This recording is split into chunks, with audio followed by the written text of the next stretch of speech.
বন্ধুরা সময় মাত্র আজকের দিন তারপরেই শুরু হতে চলেছে এমন একটি প্রক্রিয়া যার উপর নির্ভর করতে পারে আগামী 10 বছরের উন্নয়ন, সরকারি পরিকল্পনা এবং দেশের ভবিষ্যৎ। আপনি যদি এই জনগণনা সম্পর্কে এখনই না জানেন তাহলে পরে গুরুত্বপূর্ণ তথ্য কিন্তু মিস করতে পারেন। তাই আজকের এই ভিডিওটি একদম শেষ পর্যন্ত অবশ্যই দেখুন, কারণ এই একটি ভিডিওতে আমি আপনাদের জানিয়ে দেব সেন্সাস 2027 বা জনগণনা 2027-এর প্রথম ধাপ সম্পর্কে A to Z সমস্ত গুরুত্বপূর্ণ তথ্য। তাই ভিডিওটি একদম স্কিপ না করে শেষ পর্যন্ত দেখতে থাকুন। বন্ধুরা, আপনাদের সকলকে স্বাগত জানাই জনকল্যাণ প্রকল্প ইউটিউব চ্যানেলে, এবং আপনারা যারা ফেসবুক পেজ থেকে আমাদের এই ভিডিওটি দেখছেন আপনাদের সকলকে স্বাগত জানাই। আশা করি আপনারা সকলে ভালো আছেন এবং সুস্থ আছেন।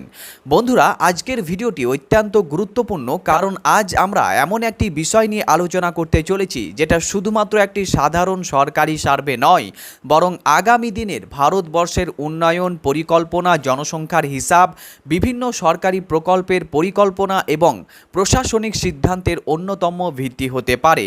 হ্যাঁ বন্ধুরা, আমি কথা বলছি সেন্সাস 2027 অর্থাৎ জনগণনা 2027 সম্পর্কে। অনেকেই ইতিমধ্যে বিভিন্ন জায়গায় শুনতে শুরু করেছেন যে আগস্ট মাস থেকে জনগণনার প্রথম ধাপ শুরু হতে চলেছে, কিন্তু কিভাবে হবে, কারা করবেন, অনলাইনে কি করতে হবে, বাড়িতে কারা আসবেন, কি কি তথ্য দিতে হবে, একটি পরিবারের জন্য কতটি ফর্ম পূরণ করতে হবে, এই সমস্ত প্রশ্নের উত্তর আজকের এই ভিডিওতে আপনাদের সামনে একে একে তুলে ধরার চেষ্টা করব। তাই অনুরোধ করব ভিডিওটি একদম শেষ পর্যন্ত মনোযোগ দিয়ে দেখবেন। আর যদি ভিডিওটি ভালো লাগে তাহলে অবশ্যই একটি লাইক করবেন, পরিবারের সকল সদস্যের সঙ্গে ভিডিওটি বেশি বেশি পরিমাণে শেয়ার করবেন। যারা এখনও আমাদের এই চ্যানেলটিকে সাবস্ক্রাইব করেননি তারা অবশ্যই সাবস্ক্রাইব করে পাশের বেল আইকনটি অন করে রাখবেন। তো চলুন বন্ধুরা, ভিডিওটি শুরু করা যাক। কেন এবারে জনগণনা এতটা গুরুত্বপূর্ণ? বন্ধুরা, প্রায় 17 বছর পর আবার দেশে জনগণনার কাজ কিন্তু শুরু হতে চলেছে। এই জনগণনা শুধুমাত্র মানুষ গোনার জন্য নয়, এই জনগণনার মাধ্যমে সরকার জানতে পারে কোন এলাকায় কতটা মানুষ বসবাস করে, কোথায় নতুন স্কুলের প্রয়োজন, কোথায় হাসপাতাল বাড়াতে হবে, কোথায় রাস্তা, পানীয় জল, বিদ্যুৎ এবং অন্যান্য পরিষেবার প্রয়োজন রয়েছে। আগামী দিনে বিভিন্ন সরকারি প্রকল্প কিভাবে পরিকল্পনা করা হবে, এই সমস্ত কিন্তু এই জনগণনাতেই ঢুকে রয়েছে।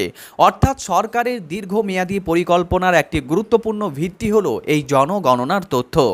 সেই কারণে এই কাজটিকে অত্যন্ত গুরুত্ব দিয়ে দেখা হয়ে থাকে। বন্ধুরা, আগস্ট মাস থেকে শুরু হতে পারে এই জনগণনার প্রথম ধাপ। বন্ধুরা, প্রথম ধাপে সাধারণ মানুষের জন্য থাকবে সেলফ এনুমেরেশন, অর্থাৎ নিজের পরিবারের তথ্য নিজেই অনলাইনে জমা দেওয়ার সুযোগ। এই পর্যায়ে প্রত্যেক পরিবারকে নিজেদের তথ্য নির্দিষ্ট পোর্টালে গিয়ে পূরণ করতে হবে। যদি আপনার বাড়িতে মোবাইল বা কম্পিউটার থাকে তাহলে নিজে নিজেই আপনি এই ফর্মটি কিন্তু পূরণ করতে পারবেন। আর যদি আপনার দ্বারা সম্ভব না হয়, যদি আপনি না পারেন, তাহলে নিকটবর্তী অনলাইন সেন্টার বা কমন সার্ভিস সেন্টারের সাহায্য নিতে পারবেন। এখানে একটি বিষয় খুব ভালো করে মনে রাখবেন, একজন ব্যক্তির জন্য নয় বরং একটি পরিবারের জন্য একটি মাত্র ফর্ম পূরণ করতে হবে। অনেকেই মনে করেন পরিবারের প্রত্যেক সদস্যের জন্য আলাদা আলাদা ফর্ম পূরণ করতে হবে, এমনটা কিন্তু নয়। একটি পরিবারের যতজন সদস্য থাকুক না কেন সেই পরিবারের জন্য একটি মাত্র সেলফ এনুমারেশন ফর্ম পূরণ করা বাধ্যতামূলক। এই বিষয়টি ভুল করলে পরে কিন্তু আপনি সমস্যায় পড়তে পারেন। তাই আপনাদেরকে এই বিষয়টি পরিষ্কারভাবে বুঝিয়ে দিলাম। তাই প্রথম থেকেই এই বিষয়টি আপনি কিন্তু গুরুত্বের সাথে দেখুন। এরপর কি হবে, অনলাইনে তথ্য দেওয়ার পর আপনার কাজ কিন্তু শেষ হয়ে যাবে না। এরপর সরকারের পক্ষ থেকে নিযুক্ত এনুমেরেটর বা ভেরিফিকেশন অফিসার আপনার বাড়িতে আসতে পারেন। তাদের কাজ হবে আপনি অনলাইনে যে তথ্য দিয়েছেন সেটি বাস্তবের সঙ্গে মিলিয়ে দেখা, অর্থাৎ আপনার দেওয়া তথ্য সঠিক আছে কিনা, কোনো ভুল হয়েছে কিনা, কোনো তথ্য বাদ পড়েছে কিনা, সব কিছু তিনি কিন্তু যাচাই করবেন। অনেক ক্ষেত্রে আপনার এলাকার BLO, সরকারি কর্মচারী অথবা সরকারি স্কুলের শিক্ষক এই দায়িত্ব পালন করতে পারেন। তাই কেউ বাড়িতে এলে অযথা ভয় পাবেন না বা তাকে ফিরিয়ে দেবেন না। তাদের প্রয়োজনীয় সহযোগিতা করবেন এবং সঠিক তথ্য দেবেন। যদি অনলাইনে ভুল করে কোনো তথ্য দিয়ে ফেলেন তাহলে যাচাইয়ের সময় সেটি সংশোধনেরও সুযোগ থাকতে পারে বলে জানা যাচ্ছে। সেই কারণে পুরো প্রক্রিয়াটি খুবই গুরুত্বপূর্ণ এবং খুবই ইনফরমেটিভ। আচ্ছা বন্ধুরা, ফ্যামিলি হেড নির্বাচন করার সময় সবচেয়ে বেশি মানুষ এই জিনিসটি ভুল করে থাকে। বন্ধুরা, এই জায়গাতে অনেকে অনেকেই ভুল করে বসেন। অনেকেই ভাবেন রেশন কার্ডে যাদের নাম ফ্যামিলি হেড হিসাবে রয়েছে তাকেই এখানে ফ্যামিলি হেড করতে হবে, কিন্তু বিষয়টি সবসময় এমন নাও হতে পারে। যদি একই বাড়ি থেকে আলাদা সংসার চালান, আলাদা রান্না করেন, তাহলে সেটি আলাদা পরিবার হিসাবেই কিন্তু গণ্য হবে।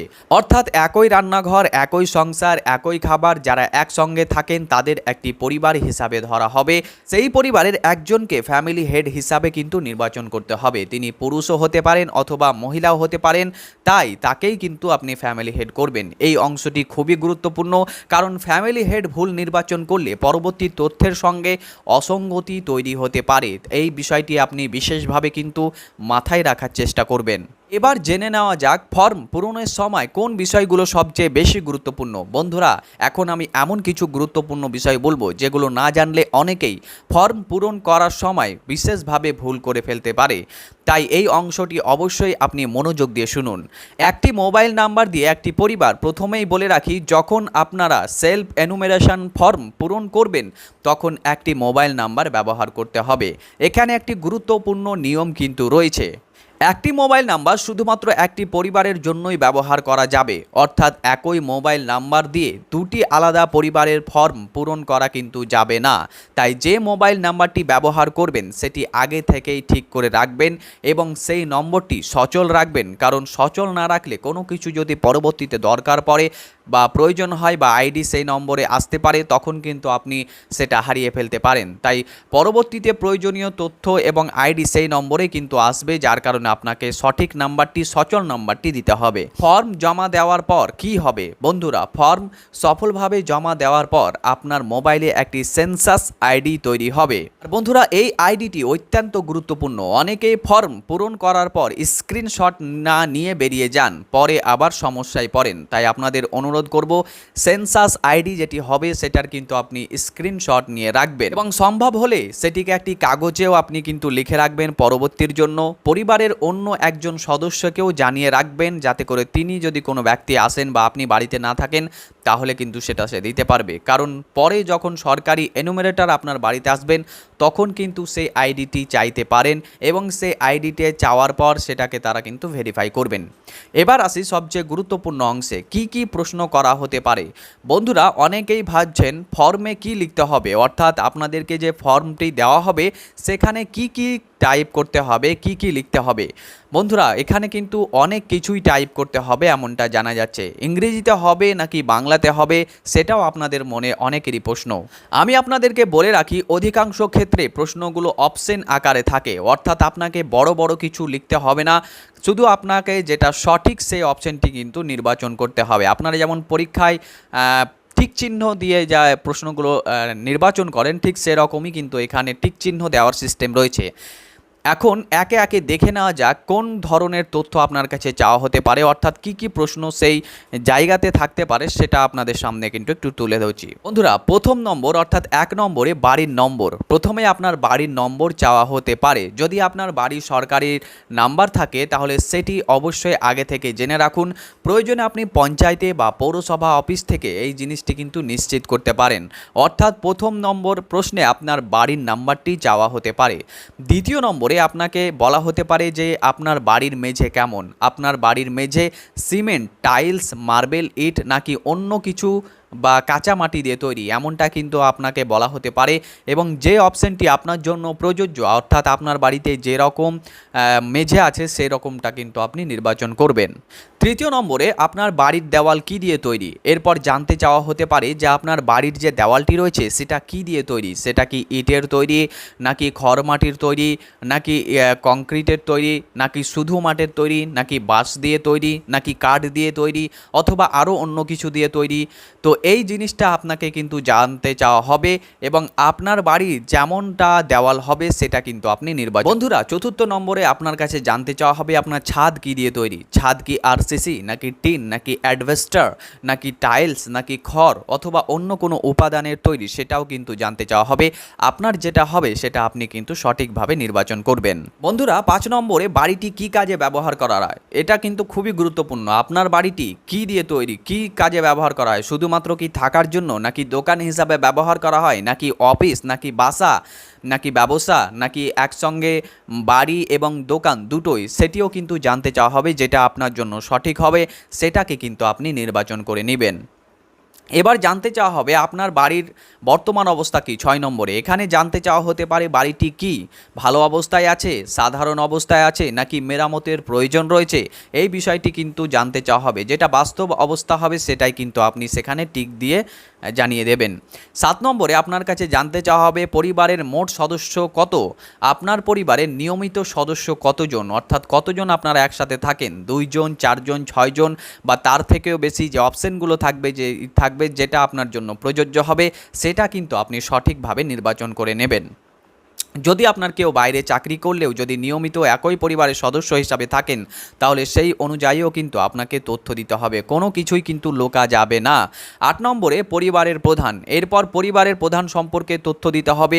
যদি তিনি পুরুষ হন অথবা মহিলা হন সেটাও জানতে চাওয়া হবে, সেটি নির্বাচন করবেন। এর পাশাপাশি প্রয়োজন অনুযায়ী সামাজিক শ্রেণীর তথ্য কিন্তু আপনাকে দিতে হতে পারে। 9 নম্বরে বাড়ির নিজের না ভাড়ার, আপনি যে বাড়িটি থাকেন সেটা নিজের নাকি ভাড়া সেটাও কিন্তু জানতে চাওয়া হতে পারে। বাড়িটি কি নিজের নাকি ভাড়ার নাকি অন্য কিছু সেটা আপনাকে কিন্তু জানতে চাওয়া হবে। আর যেটা আপনার জন্য প্রযোজ্য সেটা আপনি কিন্তু সঠিকভাবে টিকচিহ্ন দিবেন। এরপরে 10 নম্বরে আপনার কাছে জানতে চাওয়া হবে কতটি বসবাসযোগ্য ঘর আপনার রয়েছে। এখানে রান্নাঘর বা বাথরুম নয়, বরং মূল বসবাসের জন্য ব্যবহৃত ঘরের সংখ্যা জানতে চাওয়া হবে। যেমন 2টি, 3টি, 4টি, 5টি, 6টি, যেমনটা আপনার জন্য হবে ঠিক তেমনটাই কিন্তু আপনি সঠিকভাবে নির্বাচন করে নেবেন। 11 নম্বরে বিবাহিত দম্পতির সংখ্যা, একই পরিবারে যদি বাবা, মা, ছেলে, বউ এবং আরও একজন বিবাহিত ছেলে এরকম কেউ থাকেন সেটা কিন্তু জানতে চাওয়া হবে। এবং যেটা আপনাদের জন্য মোট কয়টি বিবাহিত দম্পতি রয়েছে সেটি জানতে চাওয়া হবে এবং সেই সঠিক তথ্য কিন্তু আপনাকে দিতে হবে। কোনো রকম ভুল করা চলবে না এবং কোনো রকম কিছুই লুকানো যাবে না।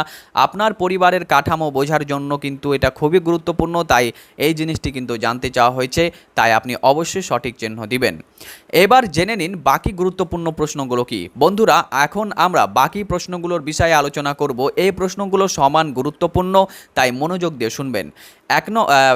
12 নম্বরে পানীয় জলের উৎস, প্রথমেই জানতে চাওয়া হতে পারে আপনার পরিবারের পানীয় জলের উৎস প্রধান কি।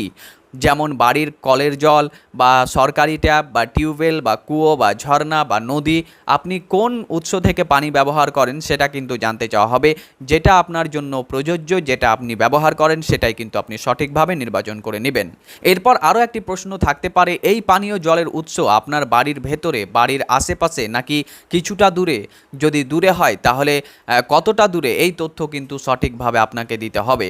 13 নম্বরে বিদ্যুতের ব্যবস্থা, এরপর জানতে চাওয়া হতে পারে আপনার বাড়িতে আলোর প্রধান উৎস কী। যেমন বিদ্যুৎ, সোলার অথবা কেরোসিন অথবা অন্য কোনো ব্যবস্থা যদি আপনার জন্য থাকে যেটা আপনার জন্য প্রযোজ্য সেটাকে আপনি সঠিকভাবে নির্বাচন করবেন। 14 নম্বরে শৌচালয়ের তথ্য আপনার কাছে জানতে চাওয়া হবে। এই অংশটি অত্যন্ত গুরুত্বপূর্ণ। জানতে চাওয়া হতে পারে বাড়িতে শৌচালয় রয়েছে কি না, থাকলে সেটি কী ধরনের, পরিবারের সদস্যরাই ব্যবহার করেন নাকি অন্যদের সঙ্গে ভাগ করে আপনাদেরকে ব্যবহার করতে হয়। যদি হয় তাহলে সেটা তথ্য দিবেন, যেটা সঠিক সেটাই কিন্তু আপনাকে দিতে হবে।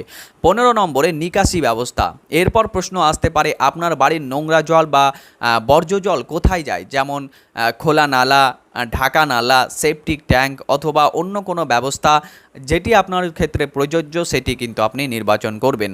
16 নম্বরে আপনার কাছে জানতে চাওয়া হবে স্নানের ব্যবস্থা, আপনার বাড়ির চৌহাদ্দির মধ্যে আলাদা স্নানের জায়গা রয়েছে কিনা সেটিও জানতে চাওয়া হতে পারে, থাকলে সেটি নির্বাচন করবেন। 17 নম্বরে রান্নার গ্যাস ও জ্বালানি, এরপর জানতে চাওয়া হতে পারে আপনি রান্না করেন কি দিয়ে, অর্থাৎ এলপিজি গ্যাসের মাধ্যমে, পিএনজি গ্যাসের মাধ্যমে, কাঠে নাকি কয়লায় নাকি ঘুঁটে অথবা অন্য কোনো জ্বালানিতে আপনি যাতে রান্নাবান্না করেন সেটা কিন্তু প্রধানভাবে যেটি ব্যবহার করেন সেটাই কিন্তু আপনাকে নির্বাচন করতে হবে। 18 নম্বরে বাড়িতে কোন কোন সুবিধা রয়েছে, এরপর ধারাবাহিকভাবে জানতে চাওয়া হতে পারে বাড়িতে রেডিও আছে কিনা, টেলিভিশন আছে কিনা, ইন্টারনেট ব্যবহার করেন কিনা, ল্যাপটপ বা কম্পিউটার আছে কিনা, স্মার্টফোন বা মোবাইল ফোন আছে কিনা, সাইকেল রয়েছে কিনা, মোটরসাইকেল বা স্কুটার আছে কিনা, 4 চাকার গাড়ি আছে কিনা, একটি বিষয় মনে রাখবেন, যা নেই তা কখনো আছে বলে দেবেন না, আর যা আছে সেটা কখনো লুকিয়ে রাখবেন না। অর্থাৎ যেটা যেটা রয়েছে সেটা সঠিকভাবে কিন্তু আপনি দিবেন, কারণ এই তথ্যগুলো শুধুমাত্র সরকারি পরিসংখ্যান তৈরির জন্য ব্যবহৃত হয়। তার জন্য আপনাকে কিন্তু সঠিকটা নির্বাচন করতে হবে। 19 নম্বরে পরিবারের প্রধান খাদ্যশস্য। এখানে জানতে চাওয়া হতে পারে আপনার পরিবারের প্রধান খাদ্য কী, অর্থাৎ আপনি কি ভক্ষণ করেন, কি খাবার খান। যেমন চাল, গম হতে পারে, অথবা অন্য কোনো খাদ্যশস্য হতে পারে, যেটা আপনার জন্য পরিবারের যেটা আপনারা বেশি ব্যবহার করেন সেটাই কিন্তু আপনি সঠিকভাবে এখানে নির্বাচন করে নেবেন। 20 নম্বরে আপনাকে জানতে চাওয়া হবে আপনার যোগাযোগের তথ্য। সর্বশেষ একটি সচল মোবাইল নাম্বার দিতে হতে পারে, এই নম্বরটি অবশ্যই সঠিক দেবেন, কারণ ভবিষ্যতে প্রয়োজনে এই নম্বরে যোগাযোগ করা কিন্তু আপনার সাথে হতে পারে। অতএব এই নাম্বারটি আপনি কিন্তু যেটা সচল রয়েছে সেটাই দেওয়ার চেষ্টা করবেন। যেমন আপনি আধার কার্ডের সাথে লিঙ্ক করে রাখেন যে নাম্বারটা, সেই নাম্বারটি দিলে সবথেকে ভালো, কারণ এটা আমরা সবসময় কিন্তু কার্যকরভাবে ব্যবহার করি। সবচেয়ে গুরুত্বপূর্ণ একটি পরামর্শ বন্ধুরা, এখন আমি কয়েকটি গুরুত্বপূর্ণ কথা আপনাদেরকে বলবো। প্রথমত, কোনো অবস্থাতেই ভুল তথ্য আপনারা দেবেন না। দ্বিতীয়ত, ফর্ম পূরণের সময় কিন্তু তাড়াহুড়ো করবেন না, সব কিছু আস্তে আস্তে সঠিকভাবে নির্বাচন করবেন। তৃতীয়ত, যদি কোনো বিষয় বুঝতে অসুবিধা হয় তাহলে নিজে নিজে আন্দাজ করে উত্তর না দিয়ে সরকারি নির্দেশিকা দেখে বা সংশ্লিষ্ট কর্মীর সাহায্য নিয়ে ফর্ম পূরণ করবেন। চতুর্থত, ফর্ম জমা দেওয়ার পরে যে আইডি বা রেফারেন্স নম্বর আপনি পাবেন সেটি অবশ্যই কিন্তু আপনি সংরক্ষণ করে রাখবেন, কারণ এটা খুবই গুরুত্বপূর্ণ। যখন আপনার বাড়িতে আধিকারিকরা আসবেন তখন কিন্তু তারা জানতে চাইবেন। বন্ধুরা, আজকের ভিডিওতে সেন্সাস 2027 বা জনগণনা নিয়ে প্রথম ধাপের প্রায় সমস্ত গুরুত্বপূর্ণ বিষয় আপনাদের সামনে তুলে ধরলাম। আগামী দিনে এই জনগণনা সংক্রান্ত নতুন কোনো আপডেট, নতুন নির্দেশিকা বা নতুন তথ্য প্রকাশিত হলে সবার আগে আমি আপনাদেরকে জানিয়ে দেবো। তাই ভিডিওটি যদি আপনাদের খুবই উপকারী মনে হয় তাহলে অবশ্যই ভিডিওটিতে একটি লাইক করবেন। আপনার পরিবার, আত্মীয় স্বজন এবং বন্ধুদের সঙ্গে ভিডিওটি বেশি বেশি পরিমাণে শেয়ার করবেন, যাতে করে তারাও এই গুরুত্বপূর্ণ তথ্যগুলো জানতে পারে। আর যারা এখনও আমাদের ইউটিউব চ্যানেলে সাবস্ক্রাইব করেনি তারা অবশ্যই সাবস্ক্রাইব করে পাশে থাকা বেল আইকনটিতে ক্লিক করে অল নোটিফিকেশন করে রাখবেন, এবং ফেসবুক পেজ থেকে যদি আপনি ভিডিওটি দেখে থাকেন তাহলে পেজটিকেও ফলো করে রাখতে কিন্তু ভুলবেন না।